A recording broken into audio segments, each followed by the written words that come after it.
سورۃ آل عمران آیت نمبر 86 سے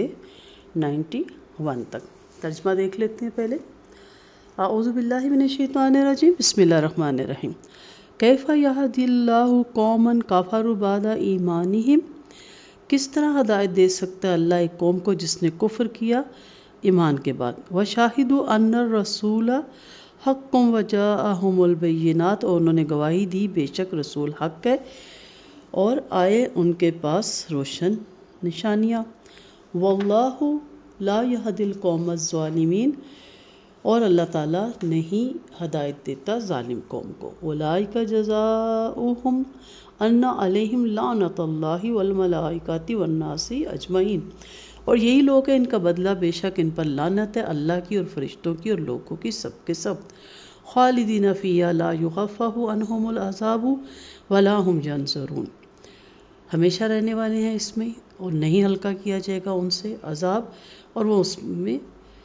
مدد کی اور نہ وہ مدد کیے جائیں گے۔ الا الذین تابوا من بعد ذلک واصلحوا وان اللہ غفور رحیم، مگر وہ لوگ جنہوں نے توبہ کی اس کے بعد اور اصلاح کی تو بے شک اللہ بخشنے والا رحم کرنے والا ہے۔ ان الذین کفروا بعد ایمانہم ثم ازدادوا کفرا لن تقبل توبتہم، بے شک وہ لوگ جنہوں نے کفر کیا بعد ایمان کے پھر بڑھ جائیں کفر میں، ہرگز نہیں قبول کی جائے گی توبہ ان کی۔ وَأُولَئِکَ هُمُ الضَّالُونَ، اور یہی وہ لوگ ہیں گمراہ۔ ان الذین کفروا وماتوا وهم کفار، بے شک وہ لوگ جنہوں نے کفر کیا اور وہ مر جائیں اور وہ کافر ہیں، فَلَن يُقْبَلَ مِنْ أَحَدِهِمْ مِلُّ الْأَرْضِ ذَهَبًا وَلَوِ افْتَدَىٰ بِهِ، تو ہرگز قبول نہ کیا جائے گا اس صورت میں کسی سے بھی کبھی بھی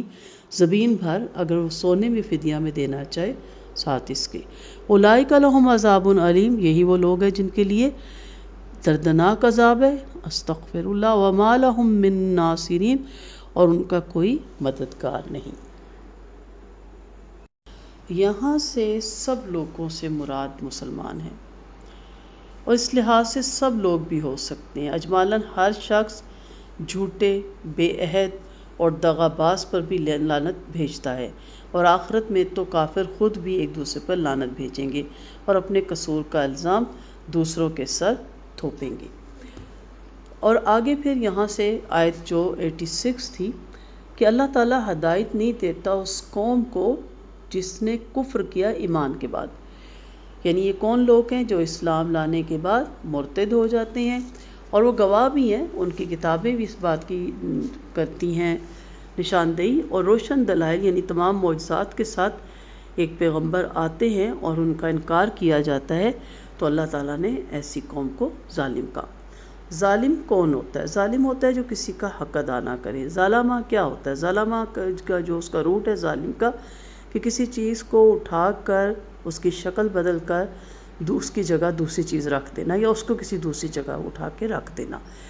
تو حق نہ ادا کرنے والا بھی ظلم کر رہا ہوتا ہے۔ تو یہاں پہ ان لوگوں کا ذکر ہے، یعنی عذاب جہنم ایسے لوگوں کے لیے ہوگا، ایسے لوگوں کی جزا ان پہ لعنت، تمام لوگوں کی ان لوگوں پہ لعنت ہوگی، اور ایسے لوگوں پہ عذاب جہنم ہوگا، اور اپنی حدت اور شدت کے لحاظ سے اسے مسلسل اور متواتر دیا جائے گا، نہ اس کی حدت اور شدت میں کمی واقع ہوگی، نہ ہی عذاب کے درمیان کبھی کوئی وقفہ دیا جائے گا۔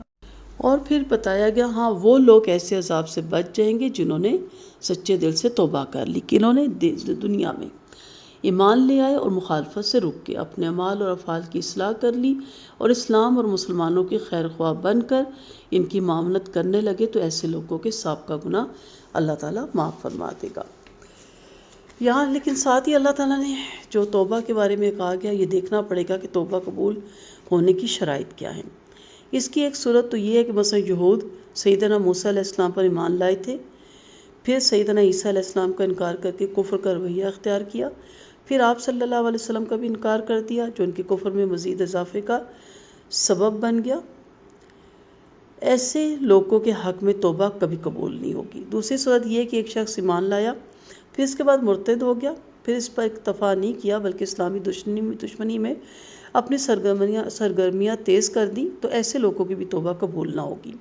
تیسری صورت یہ کہ مرتد ہو جانے کے بعد کفر پہ ڈٹا رہا اور جب موت کا وقت آ پہنچا تو توبہ کی سوجی، اس وقت بھی توبہ قبول نہیں ہوگی۔ البتہ جو لوگ اپنی زندگیوں میں اسلام دشمنی میں سرگرم اور ہر وقت کسی کام میں مصروف رہے اور باطل عقائد پھیلانے میں سرگرم رہے، ان کی توبہ قبول ہونے کی صورت اللہ تعالیٰ نے سورۃ بقرہ 160 میں بیان کر دی۔ اِلَّا الَّذِينَ تَابُوا وَأَصْلَحُوا وَبَيَّنُوا، یہ 3 شرائط ہیں ان کی توبہ کی قبولیت کی۔ سچی توبہ کریں، تابو سچی توبہ، توبۃ النصوح آگے اس کا ذکر آئے گا،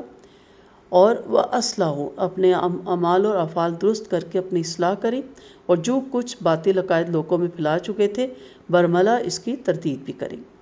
اگر تقریر کے ذریعے گمراہی پھیلائی تھی تو اس طرح بھری محفل میں اپنے عقائد سے بیزاری کا اظہار اور اپنی غلطی کا اعتراف کریں، اور اگر تحریری صورت میں گمراہی پھیلانے کے مرتکب تھے تو تحریری صورت میں اس کی تلافی اور اپنی غلطی کا اعتراف کریں تو ایسے لوگوں کی بھی توبہ قبول ہو سکتی ہے۔ ایک عام بندہ جو خود اللہ کا شکر ہے مرتد نہیں ہوتا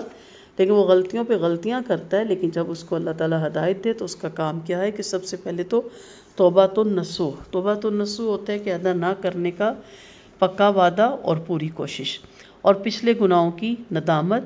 یہ نہیں کہ چلو توبہ کی تو توفیق مل گئی لیکن نعوذ باللہ لذت بڑی آئی اور مزے بڑے لیے اور بڑے مزے سے ان باتوں کو بتانا، اس پہ شرمندگی،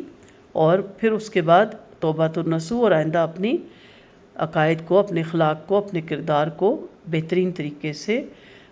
گزارنے کی کوشش کرنا، اور پھر لوگوں میں اچھے عقائد کو بیان بھی کرنا۔ تو عام انسان بھی اس میں شامل ہے، صرف کفار مکہ یا یہود و نصارہ نہیں ہے۔